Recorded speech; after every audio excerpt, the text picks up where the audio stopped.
Welcome back to my channel, where I delve into the lives of the most influential figures in Korean history. Today, I'll explore the journey of Queen Wongyeong, the woman who shaped the Joseon dynasty from behind the scenes.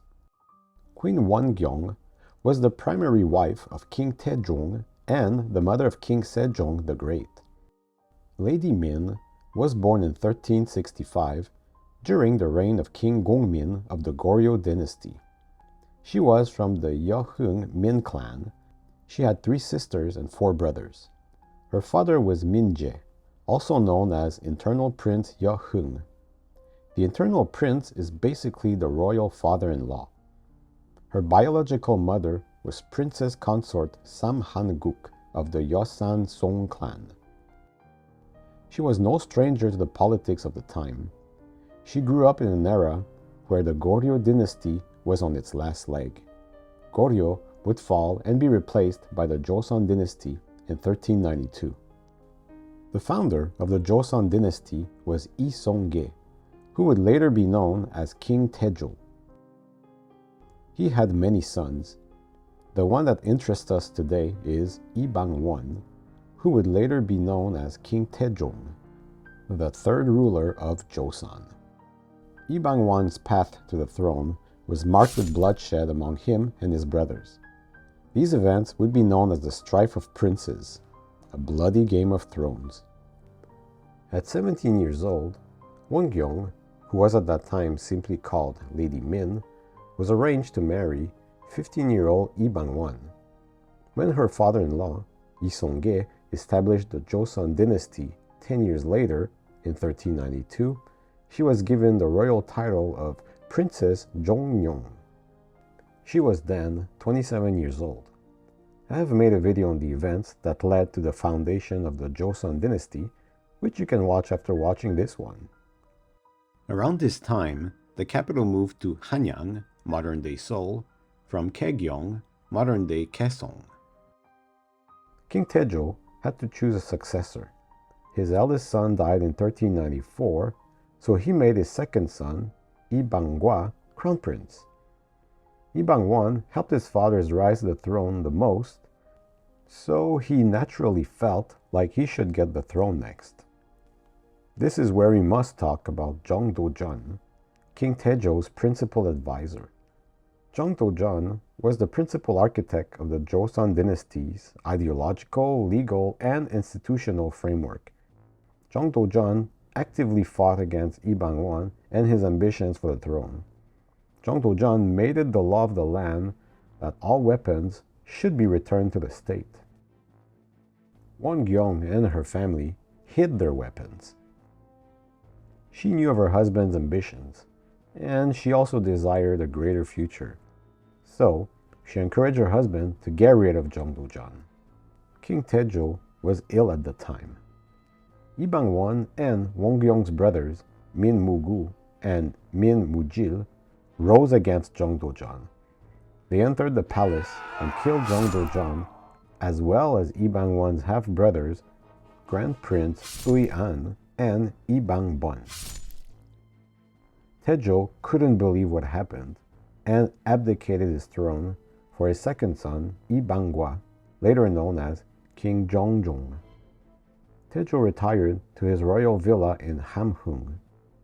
This was known as the First Strife of Princes. The Second Strife of Princes took place in the year 1400. Lee Bang-gan, the 4th son of Taejong, yearned for power. He allied with General Pak Bo and rebelled. Lee Bang-won was indecisive about what to do about this.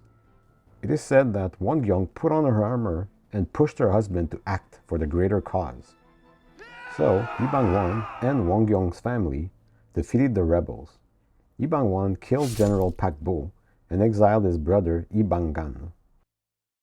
Not long after this, King Jeongjong abdicated and made Lee Bang-won the 3rd king of Joseon. Jeongjong was without a doubt fearful of his brother and Wongyeong's ambitions. She became known as Crown Princess Consort Jeong and eventually given the royal title Queen Jeong. Wongyeong is her posthumous name. She played a crucial role in Lee Bang-wan's ascent to power and became known as a Kingmaker. Lee Bang-wan's posthumous name was Taejong. The king doesn't have a name while he's ruling. Queen Wongyeong was ambitious and intervened often in politics, which was rare considering the strong Confucian norms of the new dynasty. She offered counsel to Taejong and even acted as intermediary between the king and his officials.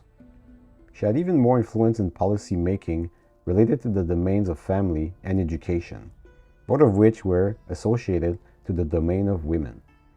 She had 4 daughters and 8 sons with Taejong. Their first 3 sons died prematurely. When Lee Bang-wan became king, things changed for the worse for her and her family though. Taejong's authority was absolute. He had more than a dozen concubines and had 18 sons and 19 daughters with them.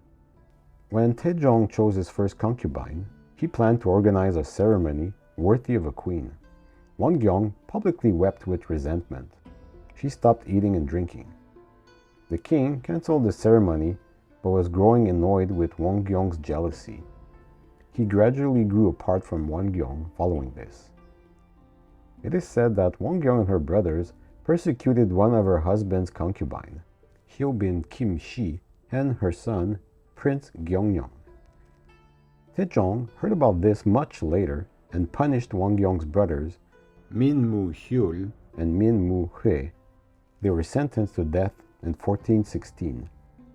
They had to take their own lives. Wongyeong wanted her eldest son, Iche, to be Taejong's successor. He was appointed Grand Prince Yangnyeong in 1404 and stayed crown prince until 1418. He was apparently rude in court and kept having affairs with other important figures' concubines. Taejong was disappointed with his son's libertine ways. Yangnyeong accused his father of hypocrisy, saying that Taejong had many concubines, which went against the virtue of filial piety. That angered Taejong, of course. Wongyeong sided with her husband on this matter and made sure that Yi-do, later King Sejong the Great, would become crown prince. In 1407, a strange event happened where Min Mu-jil's wife, Lady Han, entered the palace. She was disguised in elegant robes which hid her face. That was not allowed by Taejong. He learned about this and punished the eunuchs who let her in. This doesn't seem like a big deal, but Taejong was growing increasingly suspicious of Wongyeong's brothers and family. He exiled Min Mu-jil and Min Mu-gu to Daegu and Yeoju respectively. They would be sentenced to death in 1410. Wongyeong's father, Min Je, would die the same year. By 1418, all of the queen's brothers would be dead. That same year, Taejong would step down and give his throne to his third son, Yi-do, later known as King Sejong the Great. Taejong still ruled from behind the scenes for 3 years. King Sejong would go on to create Hangul in the year 1443. Queen Wongyeong died in 1420 at the age of 55.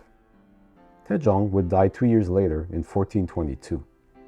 They are both buried in Heonneung.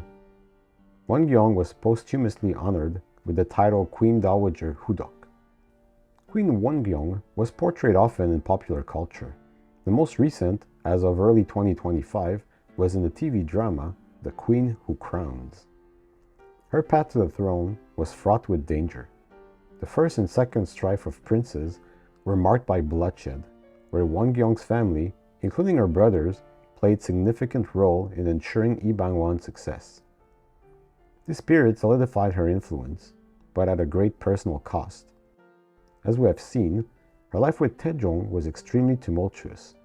Taejong was cruel and ambitious, but he, more importantly for the new dynasty, improved the lives of the common people, strengthened the military, and laid down solid foundations for the survival of the dynasty for many centuries.